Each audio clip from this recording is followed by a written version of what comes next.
What would you do if you or someone near you had a heart attack? That sudden, crushing chest pain, ... It's terrifying. Knowing what to do in those first few minutes can literally be the difference between life and death. Today, we're going to walk through exactly what happens, from the moment a heart attack is suspected to the long-term plan for recovery. This is information everyone should have, because when it comes to a heart attack, time isn't just money, time is heart muscle. Let's start with the most critical phase, the immediate response. The very first thing you must do, without a second's hesitation, is call for emergency services. Get an ambulance. On the way, don't try to drive the person to the hospital yourself. Paramedics can start life-saving treatment the moment they arrive. While waiting for the ambulance, if the person is conscious and not allergic, give them one adult aspirin tablet, about 300 milligrams, to chew slowly. Chewing it gets it into the bloodstream faster than swallowing. Aspirin is a powerful antiplatelet agent, which means it helps stop the blood clot causing the heart attack from getting bigger. This simple action can significantly improve survival rates. If the person has been prescribed nitroglycerin for chest pain, now is the time to use it. It's usually a small tablet or a spray that goes under the tongue. Nitroglycerin works by relaxing and widening the blood vessels, which can relieve the chest pain and reduce the strain on the heart. If the person has oxygen available and is very breathless, it can also help. Now, what if the situation gets worse? If the person loses consciousness and you can't find a pulse, you need to start CPR immediately. Chest compressions keep blood circulating to the brain and other vital organs until professional help takes over. Don't be afraid to do this.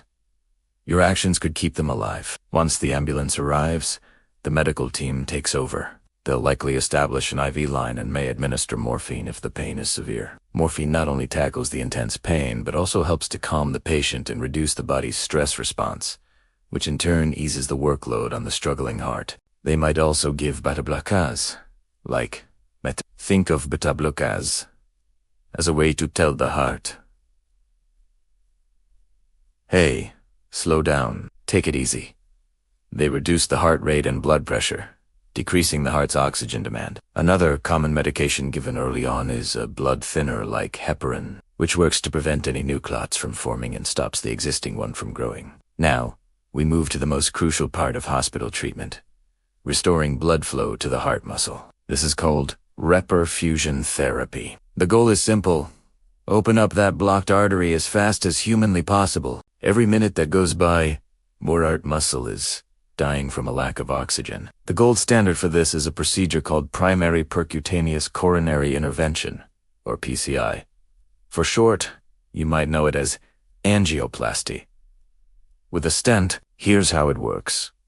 A cardiologist threads a very thin, flexible tube called a catheter through an artery, usually in the wrist or groin, all the way up to the heart. They use X-ray imaging to guide it directly to the blockage. Once there, a tiny balloon at the tip of the catheter is inflated, which pushes the fatty plaque against the artery wall and reopens the vessel. To keep it open, a tiny mesh tube called a stent is usually left in place. The target is to get this done within 90 minutes of the patient arriving at the hospital. It's a race against time. But what if you're in a location where a hospital with a cardiac catheterization lab is unimmediately available? In that case, the second option is thrombolytic therapy. These are powerful clot-busting drugs with names like Alt-Place or Tin. They are given through an IV and work by dissolving the blood clot that's causing the blockage. While not as effective as PCI, they can be life-saving when PCI isn't an option. The key with these drugs is that they work best when given within the first few hours of symptom onset. The longer the delay,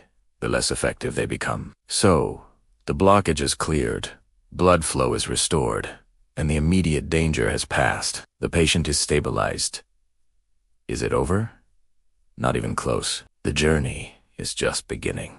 The focus now shifts from emergency treatment to long-term prevention. The goal is to make sure this never, ever happens again. This involves a combination of medication and significant lifestyle changes. Let's talk about the medications first. After a heart attack, you'll likely be on several new pills for the long haul. First up are you'll continue with aspirin. but it will be paired with another antiplatelet drug like clopidogrel or This is called dual antiplatelet therapy, and it's crucial for preventing clots from forming on the new stent. You'll typically be on this combination for several months to a year. Next are statins. Drugs like atorvastatin or rosuvastatin are prescribed to aggressively lower your LDL, or bad cholesterol. High cholesterol is a primary driver of the plaque buildup that causes heart attacks in the first place, so getting those numbers down is non-negotiable. You'll also likely continue taking beta. We mentioned them in the emergency phase, but they are just as important for long-term recovery. They protect the heart from stress, help prevent dangerous heart rhythms, and allow the damaged heart muscle to heal and remodel in a better way. Then there are ACE inhibitors, or ARBs, with names like ramipril or losartan.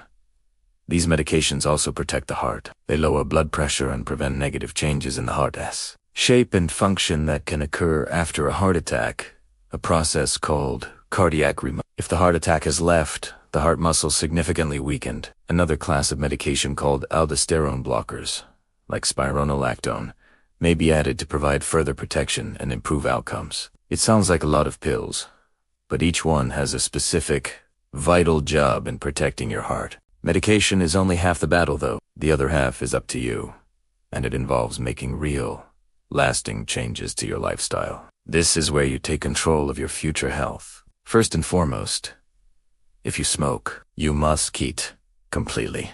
There's no cutting back.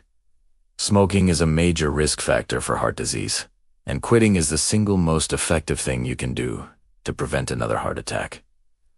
Next is diet. It's time to embrace a heart-healthy eating plan. This means a diet low in saturated and trans fats, low in sodium, and rich in fruits, vegetables, whole grains, and lean proteins, like fish and chicken. Think of the Mediterranean diet as a great model. It's not about deprivation. It's about making smarter, healthier choices that nourish your body. Regular physical activity is also key. After getting clearance from your doctor, you'll need to start exercising. This can be daunting after such a major health event, which is why cardiac rehabilitation programs are so fantastic. These are medically supervised programs that help you safely increase your physical activity, provide education on lifestyle changes, and offer counseling to help you cope with the emotional side of recovery. They are proven to reduce the risk of future heart problems and improve your quality of life. Controlling other health conditions is also critical. You need to manage your weight and keep your blood pressure in a healthy range. If you have diabetes, getting your blood sugar under tight control is absolutely essential, as diabetes dramatically increases the risk of heart disease. In some cases, medications and lifestyle changes aren't enough, especially if the coronary artery disease is very severe. If there are multiple blockages, or if a stent procedure wasn't successful, a doctor might recommend coronary artery bypass grafting or CABG surgery. This is open heart surgery, where a surgeon takes a healthy blood vessel from another part of your body, like your leg or chest, and uses it to create a new path for blood to flow around the blocked artery. If the heart attack has caused severe damage to the heart's electrical system or its pump and function, other devices may be needed. An implantable cardioverter defibrillator, or ICD, is a small device placed under the skin that can detect a life-threatening rapid heartbeat and deliver an electrical shock to restore a normal rhythm. It's like having a paramedic inside your chest. In other cases, a pacemaker might be implanted to ensure the heart maintains a proper rhythm. So let's recap the most important takeaways. Remember, time equals muscle. The faster treatment is initiated, the less damage is done to the heart. Never, ever ignore chest pain or other symptoms like shortness of breath, pain in the arm, or jaw pain. It's always better to be safe than sorry, so get medical help immediately. Recovery and prevention are a lifelong partnership between you, your doctor, your medications, and your lifestyle choices. Following your treatment plan, taking your medications as prescribed, and making those healthy lifestyle changes are your best defense against a future heart attack. Thank you so much for watching. I hope this information has been empowering. If you found this video helpful, please give it a thumbs up, and consider subscribing to our channel for more content that can help you live a healthier life. Stay safe, and take care of your heart.